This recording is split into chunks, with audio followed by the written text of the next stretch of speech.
The thunderous crack of lightning split the air as Abigail Jensen ran through the muddy streets of St. Louis, Missouri, her skirts clutched high above her ankles. It was 1878, and the spring storm had descended upon the bustling river town with a vengeance that seemed almost personal.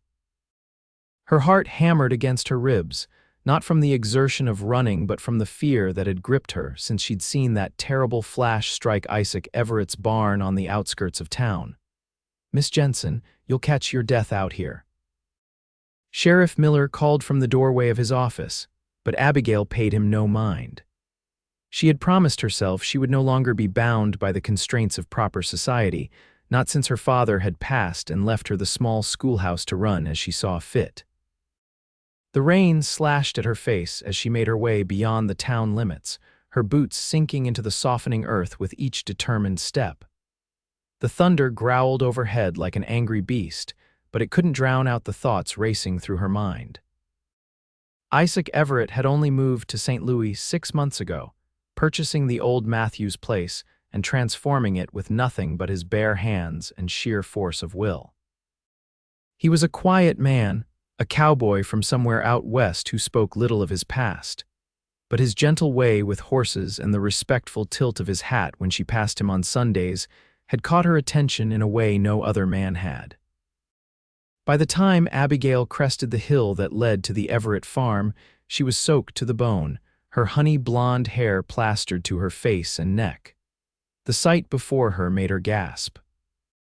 The large barn that had stood proud just hours before was now a smoldering ruin, half its roof collapsed, and flames still licking at the wooden beams despite the downpour. And there, illuminated by the sporadic flashes of lightning, stood Isaac, his tall figure silhouetted against the burning structure. He was pulling charred beams away from the entrance, his movements desperate yet methodical. "Mr. Everett," Abigail called out, hurrying toward him. "Isaac." He turned at the sound of her voice, his expression shifting from shock to concern. "Miss Jensen, what in heaven's name are you doing out here in this storm?" "I saw the lightning strike from my window," she explained, coming to stand beside him, ignoring the rain that continued to soak through her already drenched clothing. "I had to come see if you were all right." Isaac's face was smudged with soot, his usually neat brown hair wild and disheveled. His blue eyes, normally so calm and steady, were wide with worry.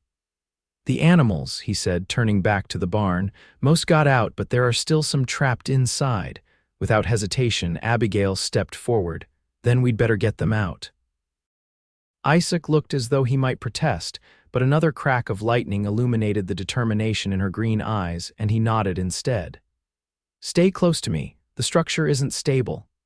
Together, they ventured into the smoldering barn, the heat a stark contrast to the cold rain outside. Abigail followed Isaac's lead, helping to free the remaining chickens from their coop and guiding a terrified calf from its pen. When they emerged with the last of the animals, both were covered in ash and sweat, but a sense of accomplishment warmed Abigail's chest. "That's all of them," Isaac said, his voice hoarse from the smoke. "Thank you, Miss Jensen. I don't know what I would have done without your help." Abigail watched as he surveyed the damage to his barn, the set of his shoulders betraying the weight of the task ahead of him. The structure was still standing, but barely. The roof had partially caved in, and one wall had been reduced to little more than charred supports. "What will you do now?" she asked softly. Isaac rubbed a hand over his face, leaving a fresh streak of soot across his strong jaw. "I have to rebuild.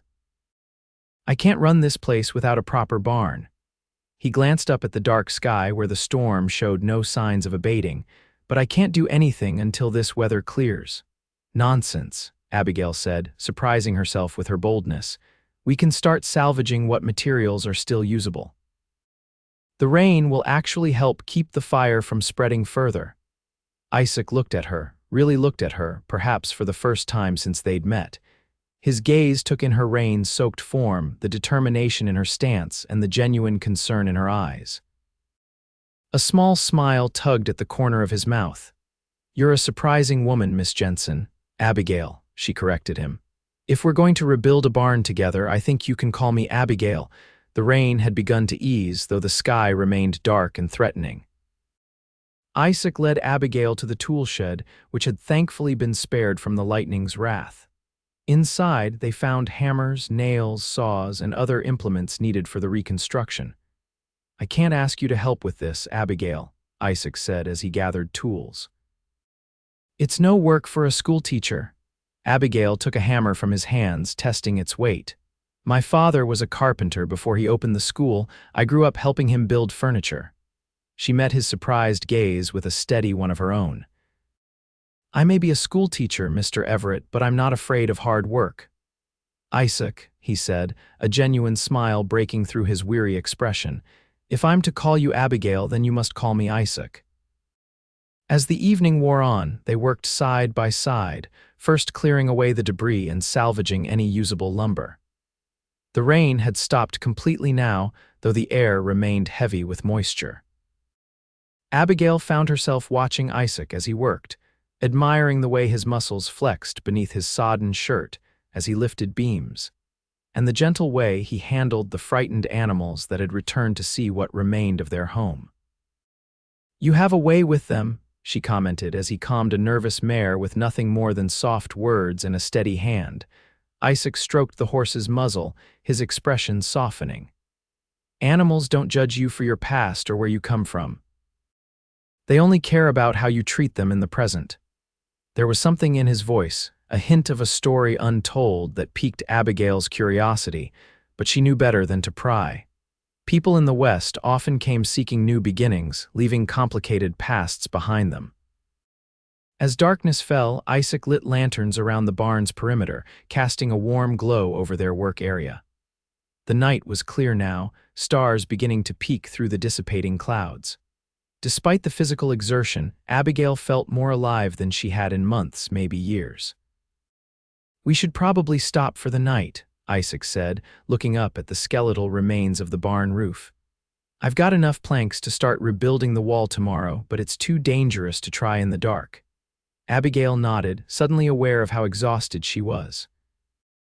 Her muscles ached and her hands, unused to such labor, were beginning to blister. But there was a satisfaction in the pain, a reminder that she had done something meaningful. "You're welcome to stay for supper," Isaac offered, hesitant but sincere. "It's the least I can do after all your help." "I would like that," Abigail replied, surprised by how much she meant it. The farmhouse was modest but well kept, with simple furnishings that spoke of practicality rather than luxury.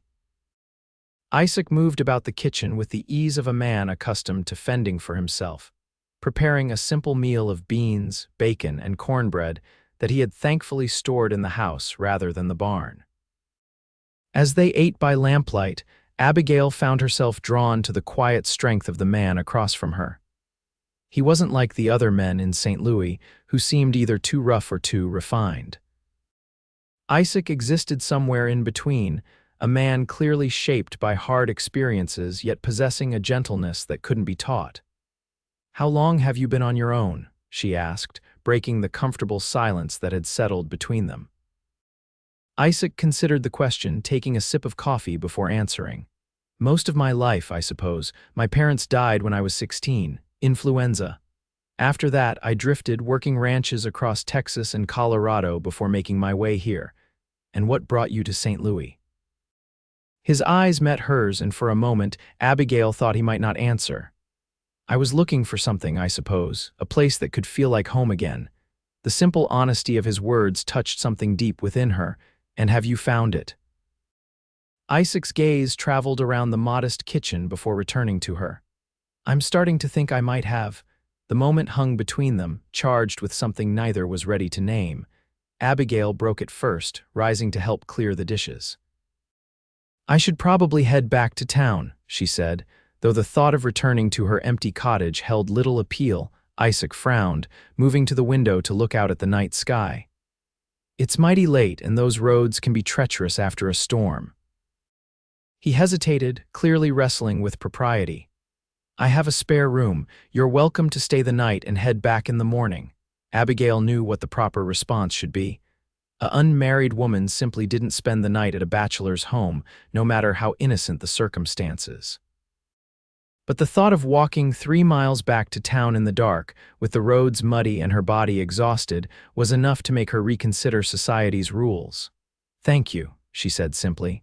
"I would appreciate that."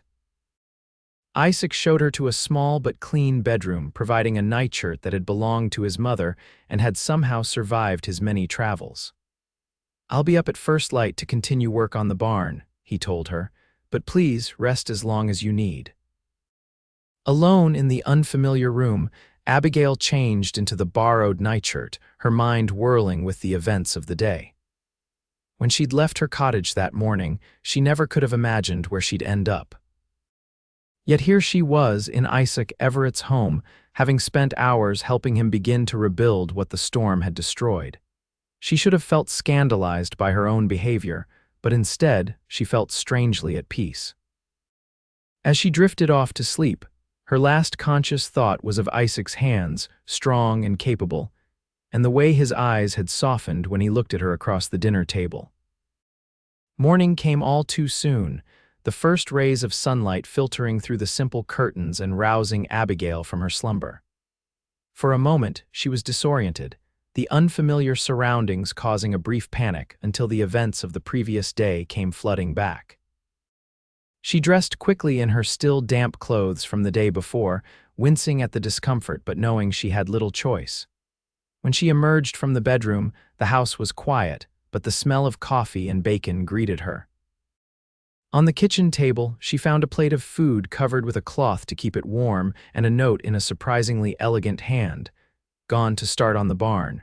Eat before you join me if that's still your intention." Isaac Abigail smiled at the note, touched by his thoughtfulness. She ate quickly, her stomach reminding her that yesterday's exertions had left her famished. Then, gathering her resolve, she headed outside to find Isaac already hard at work. The morning light revealed the full extent of the damage, somehow worse than it had seemed in the chaos of the previous day. The barn, once a sturdy structure capable of housing animals and storing hay through the harsh Missouri winters, was now a shadow of its former self. But Isaac was attacking the rebuilding with a determination that Abigail couldn't help but admire. "Good morning," she called, approaching him as he measured a length of timber. He turned, and the smile that spread across his face at the sight of her caused a flutter in Abigail's chest that she wasn't entirely prepared for. "You're still here," he said, sounding pleasantly surprised. "I told you I would help," she reminded him, moving closer to inspect his work. "And I meant it." Isaac's expression turned serious. "Abigail, I appreciate your help yesterday more than I can say, but this isn't your responsibility. You have a school to run, and I can manage from here." "The school is closed for spring planting," she countered, picking up a hammer from his tool bag. "Most of the children are helping their families in the fields this week, and besides, I find I'm rather enjoying the change of pace." For a moment, it seemed as though Isaac might continue to protest, but then he nodded, accepting her decision. "All right then, but you tell me the minute it gets to be too much." They fell into a rhythm as the day progressed, working side by side to rebuild what had been lost. Abigail found that she remembered more of her father's carpentry lessons than she'd realized, and Isaac proved to be a patient teacher when her knowledge fell short. They talked as they worked, sharing stories of their lives that made the hard labor seem lighter somehow. Isaac told her about his years on the cattle drives, about sleeping under the stars and facing down rustlers and the elements. Abigail shared her experiences teaching in the one-room schoolhouse, the challenges and joys of shaping young minds.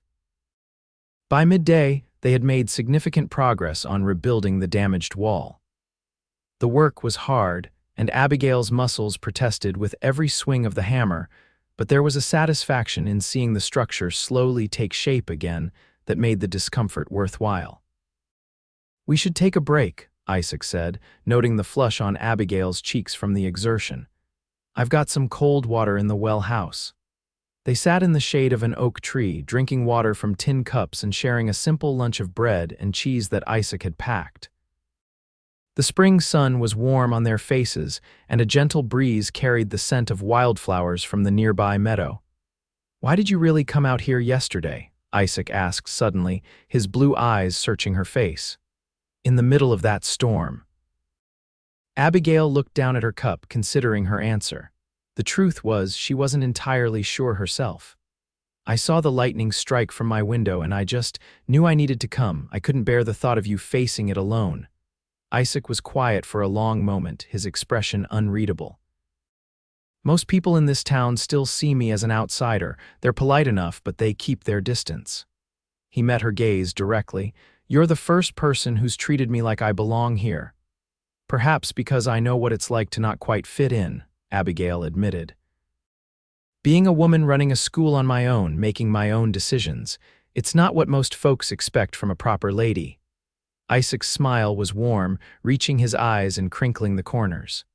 Well, I for one am grateful for your impropriety, Miss Jensen. The afternoon passed in much the same way, with steady work punctuated by conversation that flowed easily between them. By the time the sun began to set, they had rebuilt most of the damaged wall and had begun to work on the roof supports. Abigail's arms ached, and her hands were raw despite the gloves Isaac had insisted she wear, but she felt a profound sense of accomplishment looking at what they had achieved together. We've done more in one day than I could have managed in 3 on my own, Isaac said, stepping back to survey their work. At this rate, we might have the basic structure up by the end of the week. I'll come back tomorrow, Abigail said without hesitation, and the day after if needed. Isaac turned to look at her, his expression serious. People will talk, you know, a single woman spending so much time with a man like me. Let them talk, Abigail replied, surprising herself with her boldness. I've never much cared for idle gossip anyway. As they put away the tools for the night, Isaac's hand brushed against hers, a brief touch that sent an unexpected jolt through Abigail's entire body. She looked up to find him watching her, his eyes dark with an emotion she couldn't quite name but could feel mirrored in her own heart. Abigail, he began, his voice low and uncertain, but whatever he had been about to say was interrupted by the sound of hoofbeats approaching. They both turned to see Sheriff Miller riding up the path to the farm, his expression grim. Miss Jensen, he called as he dismounted. Half the town's been worried sick about you.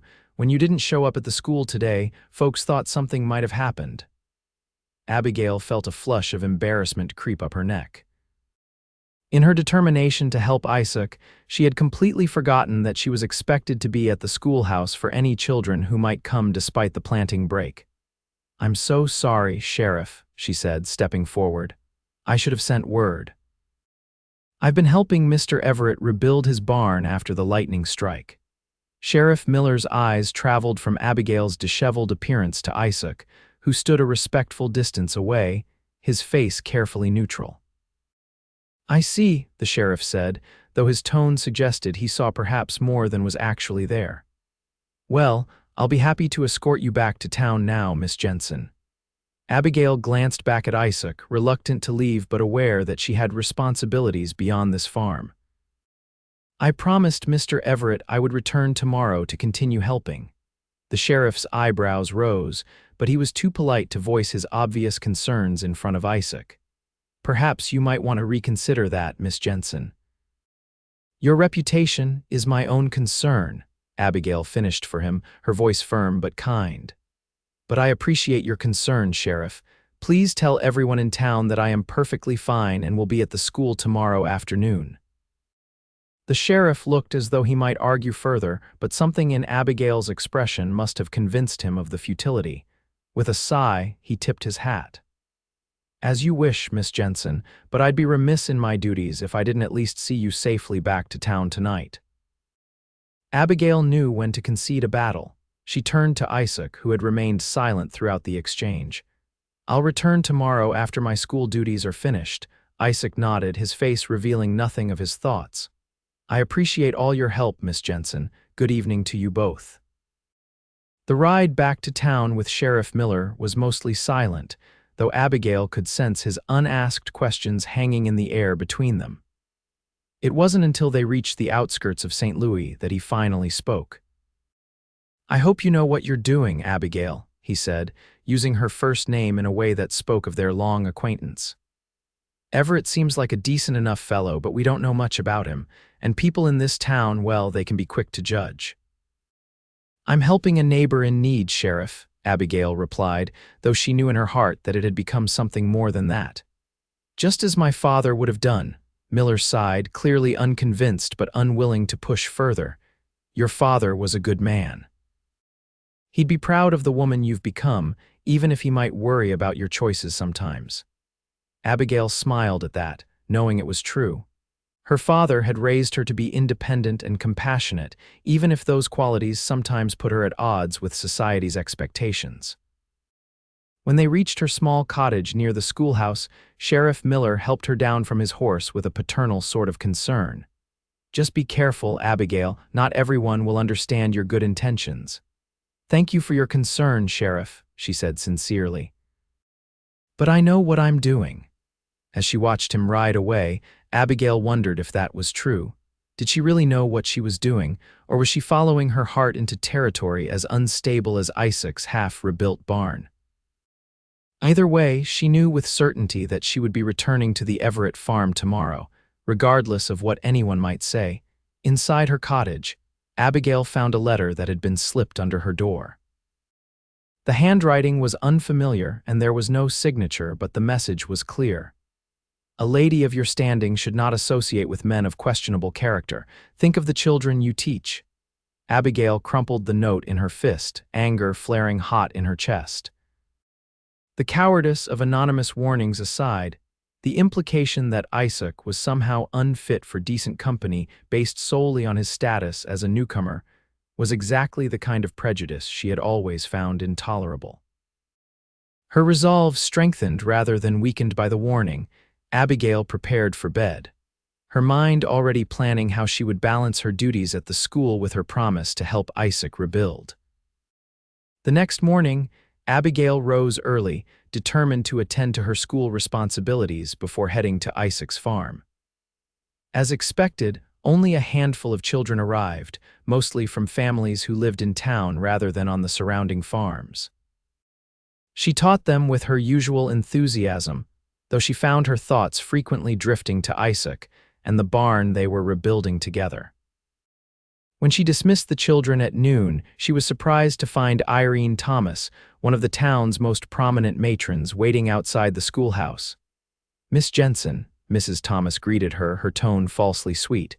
"I wonder if I might have a word." Abigail steeled herself, already suspecting what this word would entail. "Of course, Mrs. Thomas. Would you like to come inside?" Once they were seated in the schoolroom, Mrs. Thomas wasted no time in coming to her point. "It has come to my attention that you spent the entirety of yesterday at Isaac Everett's farm and that you intend to return there today." "News travels fast in St. Louis," Abigail remarked dryly. "It is a small town," Mrs. Thomas agreed, smoothing her immaculate skirts. "Which is precisely why one must be so careful about appearances. As our schoolteacher, you are held to a higher standard than most." "Mr. Everett's barn was struck by lightning during the storm," Abigail explained, keeping her tone even. "I went to offer assistance, as any good neighbor would do." "There are many ways to be neighborly that don't involve a single woman spending unchaperoned time with a bachelor of unknown background," Mrs. Thomas countered. "The school board has concerns, Miss Jensen." Abigail felt her temper rising but fought to keep it in check. "The school board, or you specifically, Mrs. Thomas," the older woman's lips thinned. "I am merely conveying the concerns that have been expressed to me.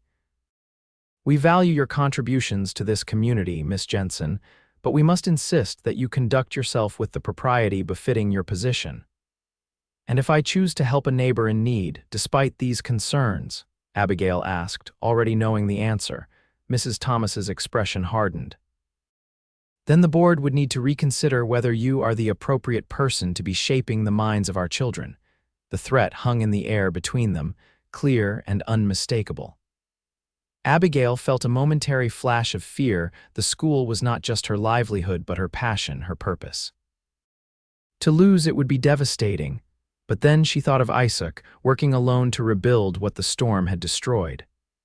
She thought of his quiet strength, his gentle hands, and the way his eyes had lit up when she'd made him laugh. And she knew, with a certainty that surprised even herself, that she couldn't abandon him now. "I understand your concerns, Mrs. Thomas," Abigail said, rising to her feet, "and I will take them under advisement, but I made a promise to help Mr. Everett and I intend to keep it. Mrs. Thomas's face flushed with anger. "Then you leave us no choice but to. The school term ends in 2 weeks," Abigail interrupted, her voice calm despite the turmoil inside her. "If the board wishes to replace me after that, they are welcome to do so. But I will not be intimidated into breaking my word." With that, Abigail gathered her things and left the schoolhouse, her heart pounding but her resolve firm. She knew she was taking a risk, possibly sacrificing her career for a man she had only truly begun to know. But something deep inside told her that this was a moment that would define the course of her life, and she couldn't turn back now. The walk to Isaac's farm gave her time to calm her racing thoughts. By the time she arrived, the sun was high in the sky, and Isaac was already hard at work on the barn roof. He looked up at her approach, surprise and what might have been relief washing over his features. "You came back," he said, climbing down from the ladder to meet her. "I said I would," Abigail replied simply. Isaac studied her face, his brow furrowing slightly. "Something's troubling you." Abigail considered brushing off his concern but found she didn't want to hide the truth from him. "The town has opinions about my helping you," she admitted. "Mrs. Thomas, who heads the school board, paid me a visit today." Understanding dawned in Isaac's eyes, followed by a flash of anger that he quickly suppressed. "They're threatening your position at the school." It wasn't a question, but Abigail nodded anyway. "They can replace me after the term ends if they choose to." "Abigail," Isaac said, his voice tight with emotion, "I can't let you risk your livelihood for this. For me, it's my choice to make," she told him firmly, "and I've made it. Now, are you going to stand there arguing, or are you going to show me what needs to be done on that roof?" For a moment, Isaac looked as though he might continue to protest. But then a slow smile spread across his face, transforming his features in a way that made Abigail's heart skip a beat. "You're the most stubborn woman I've ever met," he said, but there was admiration in his voice. "I'll take that as a compliment," she replied, returning his smile. They worked through the afternoon, making steady progress on the roof structure. Isaac was careful to give Abigail the less dangerous tasks, but he never once suggested that she couldn't handle the work. His respect for her capabilities only deepened her growing feelings for him. As the day wore on, they talked more openly than they had before.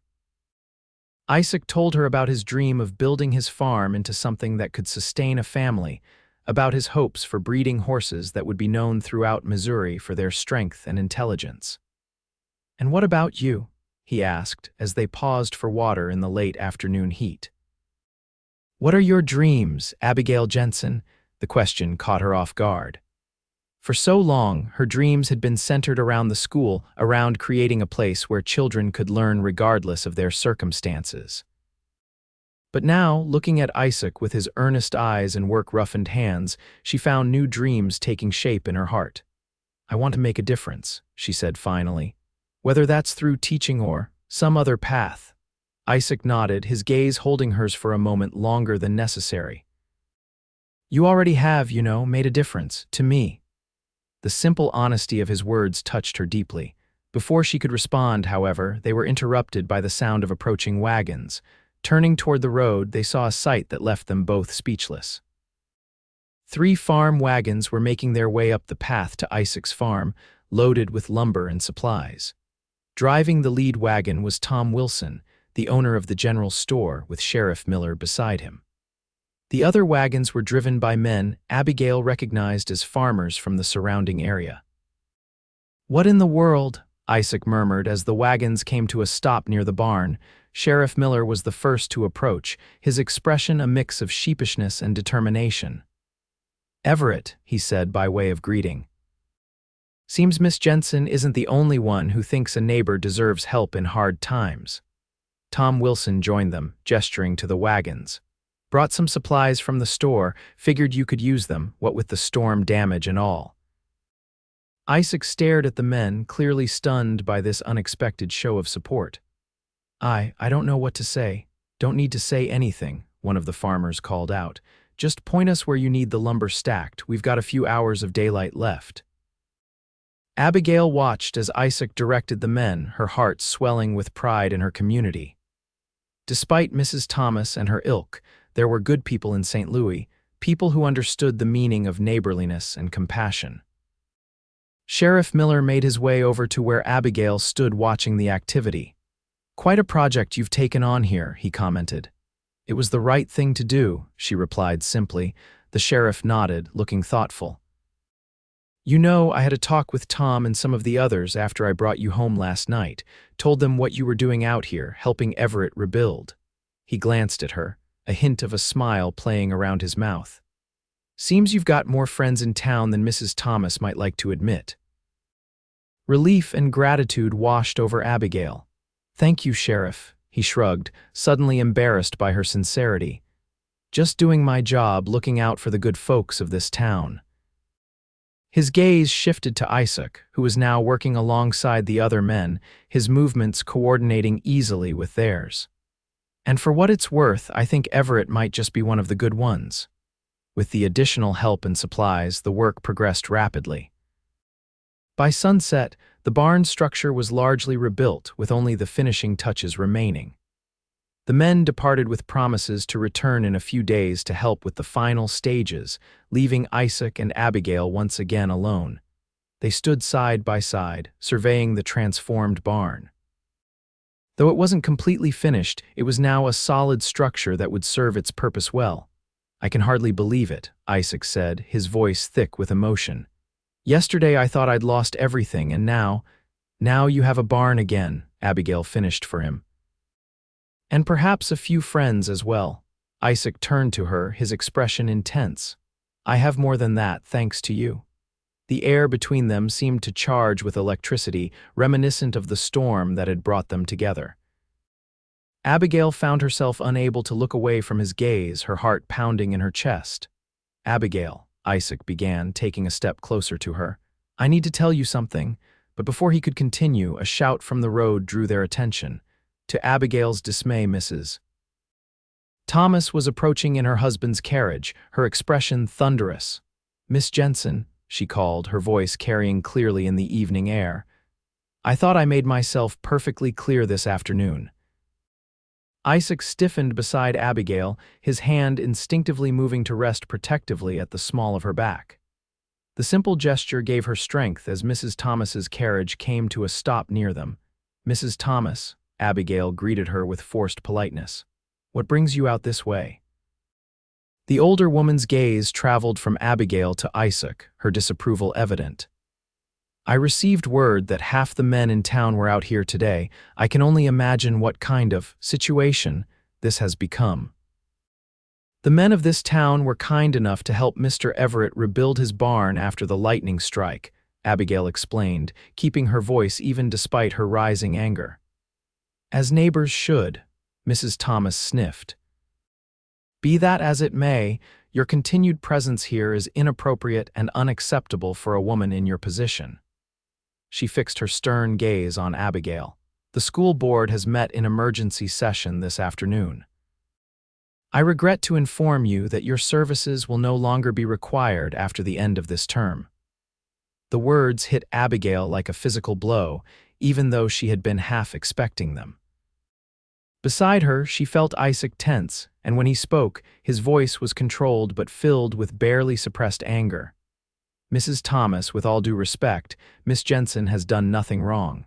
She showed kindness and courage when I needed help the most.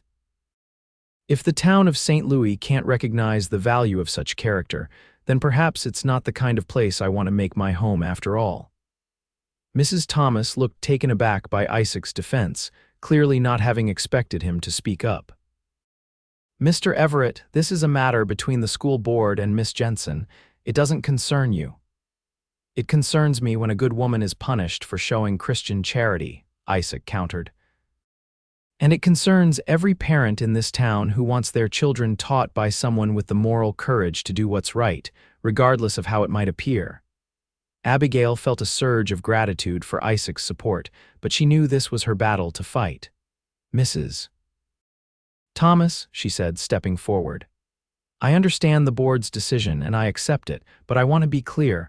I do not regret my choices these past 2 days. If helping a neighbor rebuild after disaster is considered improper, then perhaps I'm not suited to teach in St. Louis after all. Mrs. Thomas's lips pressed into a thin line, but before she could respond, another carriage appeared on the road, this one driven by Reverend Andrews, the town's pastor. He pulled up alongside Mrs. Thomas's carriage and tipped his hat to the assembled group. Good evening, everyone, he said pleasantly, as if happening upon a social gathering rather than a confrontation. Mrs. Thomas, I'm glad I caught up with you. There seems to have been a misunderstanding about the board meeting this afternoon. Mrs. Thomas frowned. What misunderstanding, Reverend? The vote was clear. Ah, but you see, as the chairman of the school board, I should have been present for any official vote, the Reverend explained, his tone mild but his eyes sharp. And as I was conducting a funeral in Westport today, I couldn't possibly have attended a meeting. Abigail watched as Mrs. Thomas's face flushed red. We, that is I, the other members felt the matter was urgent. I'm sure they did, Reverend Andrews said, his voice still pleasant. But as no official meeting could take place without my presence, no official decision has been made regarding Miss Jensen's employment. He turned to Abigail with a kind smile. Which means, my dear, that you are still very much our schoolteacher, at least until a properly constituted board meeting decides otherwise. Relief washed over Abigail, though she was careful not to let it show too plainly on her face. Thank you for the clarification, Reverend, Mrs. Thomas looked as though she might argue further, but something in the Reverend's expression must have warned her against it. With a huff of frustration, she gathered her reins. This matter isn't settled, Reverend. The board will meet properly and soon. Of course, he agreed amiably. And when we do, I'm sure we'll all want to consider the example we're setting for the children of this town. After all, do we want to teach them that helping one's neighbor is something to be punished? That strikes me as a rather difficult biblical lesson to explain. Mrs. Thomas had no immediate response to that. With a final glare at Abigail and Isaac, she turned her carriage and drove away, the set of her shoulders rigid with anger. Once she was out of earshot, Reverend Andrews chuckled softly. That woman has been in need of a lesson in humility for quite some time. He looked at Isaac and Abigail with genuine warmth. I stopped by the general store on my way back from Westport and heard about your misfortune, Mr. Everett, and about Miss Jensen's admirable assistance. I thought I should come see if you needed anything else. You've already done more than enough, Reverend, Abigail said gratefully. Thank you. The Reverend waved away her thanks. It's nothing more than what's right. Now I should be getting back to town before it gets too dark. He glanced between them, a knowing twinkle in his eye. Don't worry about Mrs. Thomas or the board. Some people take longer than others to see the truth that's right in front of them. With that cryptic statement, he bid them good evening and drove away, leaving Abigail and Isaac once again alone as the first stars began to appear in the darkening sky. Well, Isaac said after a moment, a smile tugging at the corner of his mouth. It seems you still have a job, schoolteacher. Abigail couldn't help but laugh, the tension of the confrontation with Mrs. Thomas draining away. For now, at least, though I'm not sure I would have regretted losing it under the circumstances. Isaac's expression grew serious again. I would never want to be the cause of you losing something you love, Abigail. Some things, she said softly, finding courage in the gathering dusk, are worth risking everything for. Isaac took a step closer to her, close enough that she could feel the warmth of him in the cooling evening air. Before we were interrupted, I was about to tell you something. Abigail's heart began to race again. Yes, I've spent most of my life moving from place to place, never staying long enough to put down roots, Isaac said, his voice low and earnest. I came to St. Louis thinking it might be different, but I still felt like an outsider.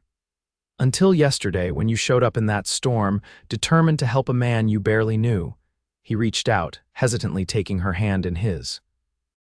In just 2 days, You've made me feel like I belong somewhere for the first time since I lost my parents. And I'm beginning to think that somewhere isn't St. Louis or this farm, it's wherever you are, Abigail Jensen."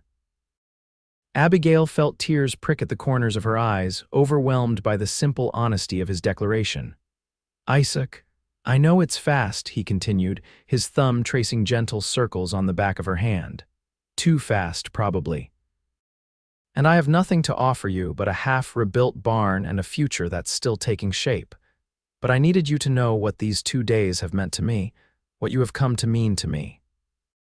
Abigail looked up at him, at this man who had endured loss and loneliness, yet retained such capacity for tenderness. In his eyes, she saw a reflection of her own longing for connection, for someone who understood her in a way no one else had. "It's not too fast," she whispered, squeezing his hand. "Not when it feels this right." The smile that spread across Isaac's face was like sunrise breaking over the horizon, full of hope and promise. Slowly, giving her every chance to pull away, he leaned down and pressed his lips to hers in a kiss so gentle it made her heart ache with its sweetness. When they finally parted, Isaac rested his forehead against hers, his breath mingling with her own in the small space between them. "I think I've been waiting for you my whole life, Abigail Jensen." "Well," she replied, a smile in her voice, "I'm sorry I took so long to find you." They stood there as the stars multiplied overhead, the rebuilt barn a testament to what could be accomplished when people came together in times of need. And as Isaac's arms encircled her, Abigail knew that whatever challenges they might face from Mrs. Thomas, from the town, from life itself, they would face them together, their bond forged in the aftermath of a storm that had destroyed a barn but created something far more precious in its place. The weeks that followed were filled with both challenges and joys. True to his word, Reverend Andrews ensured that the school board took no immediate action against Abigail. Mrs. Thomas continued to voice her disapproval, but she found herself increasingly isolated as more of the townspeople came to appreciate Isaac's quiet strength and honest nature. The barn was completed with the help of the community, and Isaac's farm began to flourish under his careful stewardship. He started breeding horses as he had dreamed, and word of their quality spread beyond St. Louis, bringing buyers from as far away as Kansas City. Abigail continued teaching, finding that her experience with Isaac had only deepened her ability to connect with her students. She taught them not just reading and arithmetic, but also the importance of kindness and the courage to stand up for what was right, even when it wasn't easy.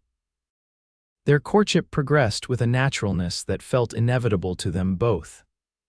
Isaac would come to town on Sundays, sitting beside Abigail in church and escorting her on walks afterward.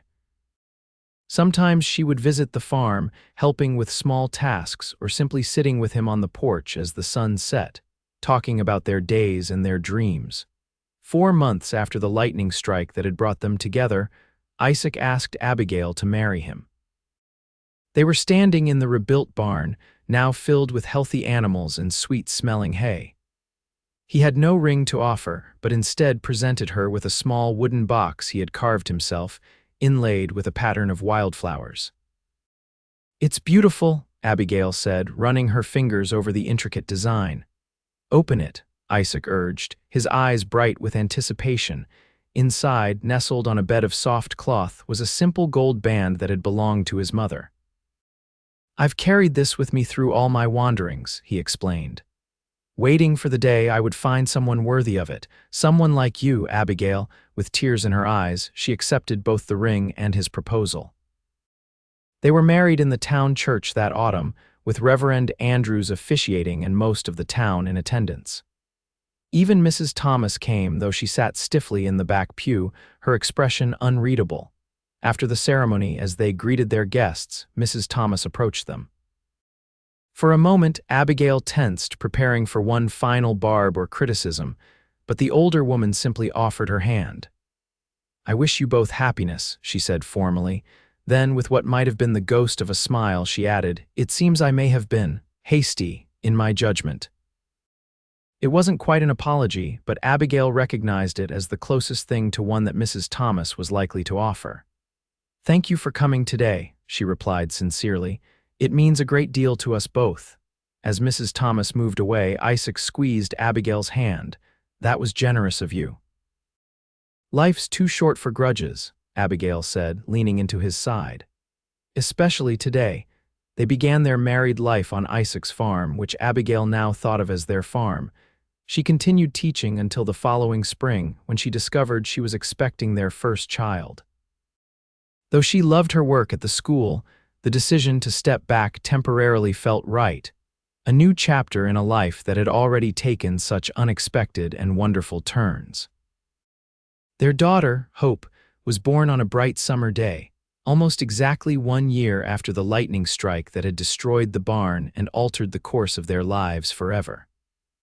As Abigail held her newborn daughter with Isaac sitting beside them, his face alight with wonder and joy, she couldn't help but marvel at how a moment of destruction had led to such creation.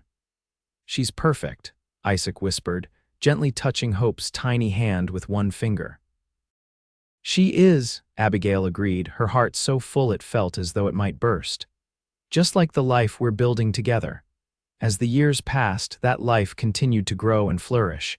The farm prospered and their family expanded with the birth of a son, Daniel, 2 years after Hope. Isaac's reputation as a horse breeder spread throughout Missouri and beyond, while Abigail eventually returned to teaching. Though now in a small schoolroom they built on their own property where she could educate their children along with those of neighboring farms. The barn that they had rebuilt together stood strong through storms and seasons, a constant reminder of where their journey had begun. Sometimes, on summer evenings when the children were asleep, Isaac and Abigail would sit on the porch swing, his arm around her shoulders and her head resting against his chest.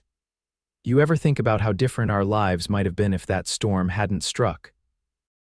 Abigail asked on one such evening as they watched fireflies dancing in the gathering dusk. Isaac's arm tightened around her. "I believe we would have found our way to each other somehow," he said, "but I'm grateful it happened the way it did, that night rebuilding the barn with you beside me. That's when I knew I'd found home at last." Abigail smiled, thinking of all they had built together, not just a barn or a farm, but a life filled with love and purpose. "Home," she echoed, the word carrying all the warmth and security she had ever dreamed of finding. "Yes, that's exactly what we've created." And as the stars appeared one by one in the darkening sky, just as they had on that fateful night years ago, Abigail and Isaac sat together in the peaceful knowledge that some storms, for all their fury and destruction, ultimately clear the way for something new and beautiful to grow in their wake.